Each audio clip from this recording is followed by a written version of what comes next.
So as we talk about serving today and this week, one of the things we have to connect with that is humility.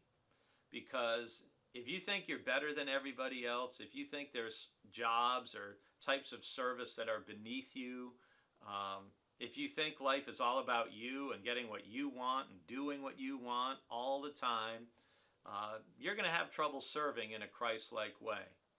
And so humility is fundamental, and we see that in Ephesians chapter 2, Philippians chapter 2, which you can look at where Christ humbles himself and takes the form of a slave or a servant. But before that great hymn about Christ in Philippians 2, verses 5 to 11, listen to what he says in verse 4. Paul writes, "Let each of you look not to your own interests, but to the interests of others." It's interesting how verse 4 is translated even in different versions of the English Bible, because some versions will say, let each of you look not only to your own interests, but also to the interests of others. It's like you're trying to make it feel like it's not so self-sacrificing. But Paul is saying more directly, think about the interests of other people. What do they need? What would help them? What would benefit them? And this is part of a series of verses in Philippians 2 where people are disagreeing with each other. There's some discord. There isn't oneness. There isn't unity. And selfishness often gets in the way of service.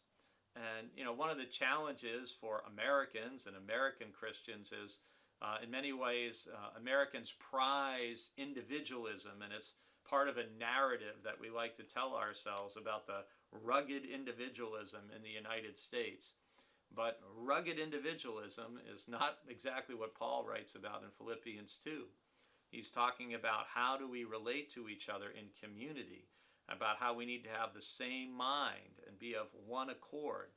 And that mind that Paul is telling women in the church and the church as a whole to have is the mind of Christ. And what is the mind of Christ? It's a humble mind. It's a mind that looks to serve. So, and we see this in the life of Jesus, even to the point of he doesn't think washing people's feet is beneath him. He's willing to even wash his disciples' feet.